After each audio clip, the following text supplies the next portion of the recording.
Hi friends, welcome to my channel Homemakers Ideas. இன்னைக்கு வீடியோல கருப்பு சுண்டல் உருளைக்கிழங்கு கத்திரிக்காய் போட்ட புளிக்குழம்பு ரெசிபி தான் நம்ம பார்க்க போறோம். ரொம்ப டேஸ்டா இருக்கும். மிஸ் பண்ணாம ட்ரை பண்ணி பாருங்க. அது எப்படி செய்யலாம்னு பார்க்கலாம் வாங்க. பாத்திரம் சூடான உடனே நல்லெண்ணெய் ஆட் பண்ணிக்கிறேன். கொஞ்சம் ஜாஸ்தியாவே எண்ணெய் ஆட் பண்ணிக்கலாம். 1/4 ஸ்பூன் அளவுக்கு வெந்தயம், 1/4 ஸ்பூன் அளவுக்கு கடுகு நல்லா ஃப்ரை ஆனதுக்கு அப்புறமே ஆனியன் போட்டுக்கலாம். ஆனியன்ல வந்து சாம்பார் ஆனியனும் எடுத்திருக்கேன், பெரிய சைஸ் ஆனியனும் நான் எடுத்திருக்கேன். ரெண்டையும் போட்டுட்டு கூடவே பூண்டு, பச்சை மிளகாய், கருவேப்பிலை எல்லாம் போட்டுட்டு வதக்கி விட்டுக்கலாம். ஆனியன் ஓரளவு வதங்கி லைட்டா கலர் சேஞ்ச் ஆகி வரும் இல்லையா, அந்த டைம்ல நம்ம டொமேட்டோ ஆட் பண்ணிக்கலாம். இது போல் ஒரு கண்ணாடி பதம் மாதிரி வந்ததுக்கு அப்புறமே 2 பெரிய சைஸ் டொமேட்டோ எடுத்திருக்கேன், அதையும் ஆட் பண்ணிட்டு கூடவே வந்து உப்பு, மஞ்சள் தூள் போட்டுட்டு நல்லா வதக்கி விட்டுக்கலாம். டொமேட்டோ நல்லா ஸ்மாஷ் ஆகிற அளவுக்கு வதக்கி விட்டுக்கலாம். புளிக்குழம்புக்கு நான் எப்போதுமே டொமேட்டோனுடைய அளவு வந்து அதிகமாக ஆட் பண்ணிக்குவேன், புளியினோட அளவு வந்து குறைச்சிக்குவேன். ஸோ அதனால தான் இதில் வந்து 2 டொமேட்டோ நான் ஆட் பண்ணியிருக்கேன். இப்போ அது நல்லா வதங்கினதுக்கு அப்புறமே அதில் பெரிய சைஸில் ஒரு பொட்டேட்டோ எடுத்துட்டு அது மேலே இருக்கிற ஸ்கின் ரிமூவ் பண்ணிவிட்டு இந்த மாதிரி ஸ்கொயர் ஷேப்பில் கட் பண்ணிவிட்டு ஆட் பண்ணியிருக்கேன். புளிக்குழம்புக்கு பொட்டேட்டோ சேர்த்து செஞ்சு பாருங்கள், ரொம்ப ரொம்ப டேஸ்ட்டு சூப்பராக இருக்கும். அதுவும் நல்லா வதங்கினதுக்கு அப்புறமே கத்திரிக்காவை ஆட் பண்ணிக்கிறேன். கத்திரிக்காவை நான் எப்போதுமே புளிக்குழம்புக்கு இந்த மாதிரி நடுவில் தான் கட் பண்ணி போடுவேன். இதே சாம்பாருக்கெல்லாம் பண்ணுறோம் அப்படின்னா நீல வாக்கில் கட் பண்ணி போடுவேன்.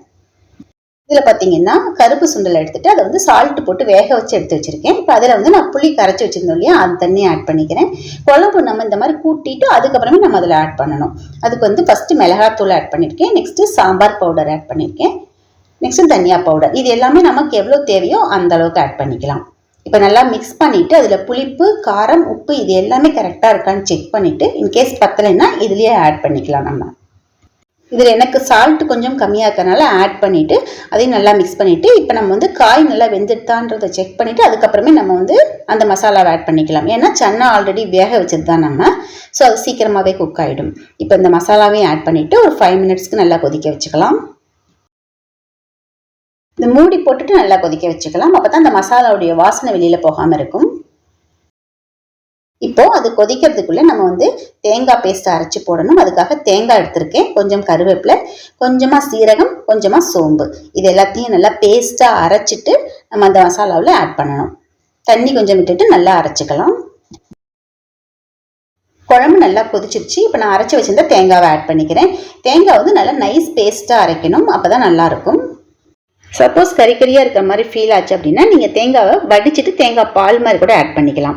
இப்போ ஃபைனலாக நான் வந்து இதில் கொஞ்சமாக பெருங்காயத்தூள் ஆட் பண்ணியிருக்கேன். க்ளோஸ் பண்ணிவிட்டு ஒரு 2 நிமிஷம் கொதிச்சிச்சுன்னா போதும். இப்போ இதில் வந்து சின்னதாக வந்து வெல்லம் பீஸ் ஆட் பண்ணிக்கலாம், ரொம்ப நல்லாயிருக்கும். குழம்புக்கு வந்து நல்லா டேஸ்ட்டு கொடுக்கும்.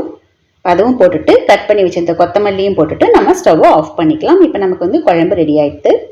இந்த புளிக்குழம்பு ரெசிபி கண்டிப்பாக நீங்கள் கூட ஒன் டைம் ட்ரை பண்ணி பாருங்கள் ஃப்ரெண்ட்ஸ். நம்ம யூஸ்வலாக செய்கிற மாதிரி இல்லாமல் ரொம்பவுமே டேஸ்ட் வந்து டிஃப்ரெண்ட்டாக இருக்கும்.